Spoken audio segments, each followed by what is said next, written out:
Kas vieniem atkritumi, otriem izēviela. Tā ir tēze, kas nevienu reizi izskanējusi runājot par sadzīves atkritumu šķirošanu.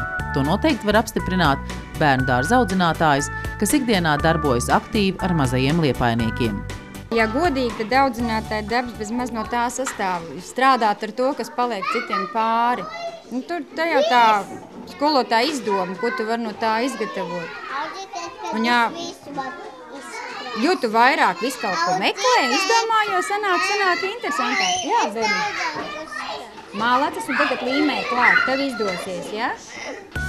Mums bija tā iespēja piedalīties vienā no nodarbībām, kur bērniem rādīja, ko var pagatavot no dažādiem iepakojumiem, kas citādos apstākļos noteikti nonāktu atkritumos. Piemēram, kartona rullīši, kur bijis uztīts tualets papīrs. Pielīmējot ausis, acis un ūsas, sanāk lielisks zaķis, kur vēl lieldienās var uzsēdināt arī olu. Es taisu tur zaķi. Un ko tas zaķis darīs? Lēks lieldienās slēdz zem visādiem kokiem olas. Un ko tu kā tu to zaķi taisīji, pastāsti? No krāsainiem papīriem. Un kas tas apaļais pa vidu ir? Tas ir, kur bija tualets papīri. Nu, smuks zaķis, tad tev vēl tagad lipi jāpielīmē, ja? Jā. Kāds tev zaķis sanācis parādi? No sarkanā papīra. No sarkanā papīra, ja? Un ko tavs zaķis darīs? Arī nesīs solis. Kā zināms, visiem bērniem patīk aktīvi kustēties, dejot un dziedāt, tad lieta noder arī dažādi mūzikas instrumenti, un tos var pagatavot paši, arī tad, ja tev ir tikai 4 gadi. Lūk, plastmasas kastīte no kinderolas, kurā var ievērt putrājumus, un mazie šeikerīši ir gatavi. Un aiztais tagad ciet, nu jau piečis aiztais ciet.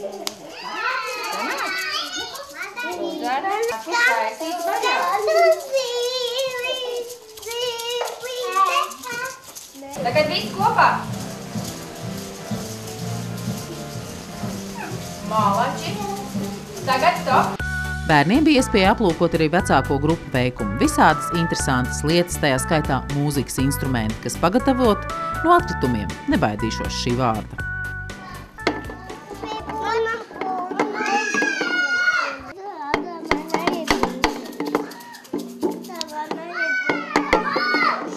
Audzinātāja Kristīna arī apliecina, ka bērni ātri un viegli uztver informāciju un, protams, to aiznes mājās arī saviem vecākiem.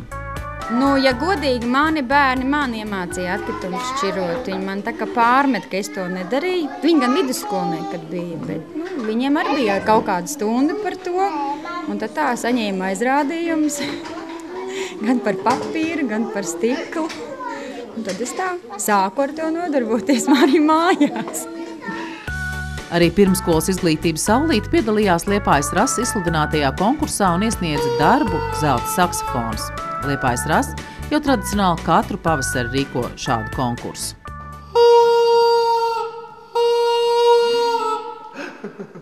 Šī gada uzdevums bija izmantot otrreizējos materiālus mūzikas instrumentu radīšanā.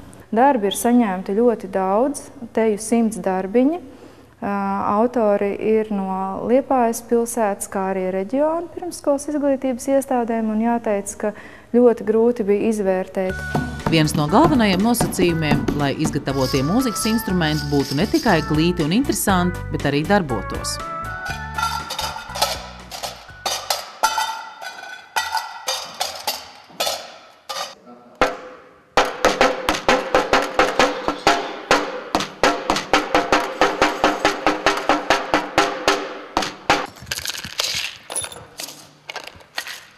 Katram savu skaņu.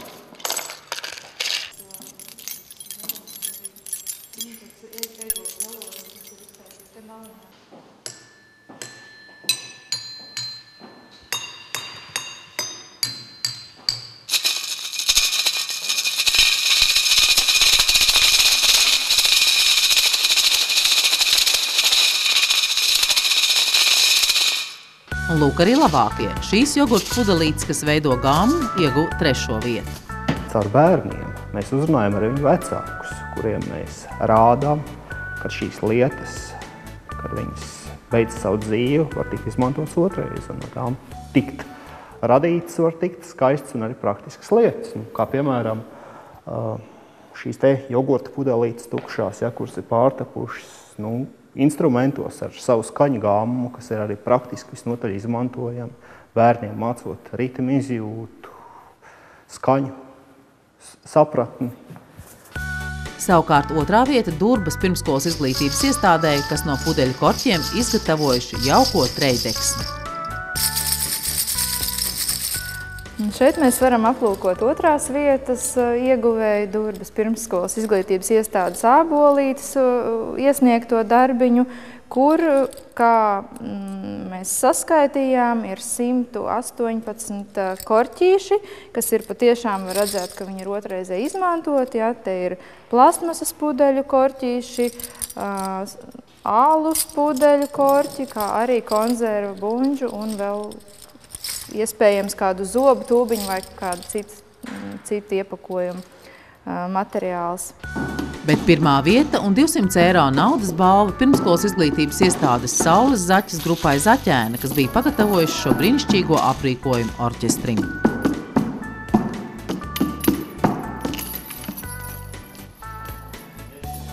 Es sākšu ar to, ka uzvarētāji jau ir visi šie skaistie darbi. Mums personīgi uzņēmumam, žūrijai bija ļoti grūti noteikt savu uzvarētāju. Tās bija liels šķēpu laušana, līdz mēs nonācām līdz tam, kā saka, tai 1. vietai, jo pelnījuši balvas jau vairāk vai mazāk ir visi.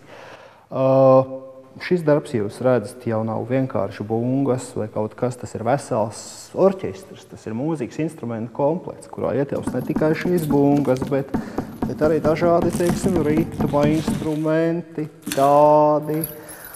tādi skaisti skanoši, un tur vēl būs 2. bungas, mazās bungas.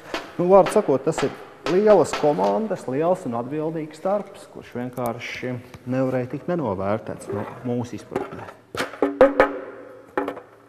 Vairāk kā 100 konkursu darbi, brīnišķīgi mūzikas instrumenti no dažādiem produktu iepakojumiem būs apskatām Liepājas Rasu poligonu Ķīvītes telpās līdz pat marta beigām.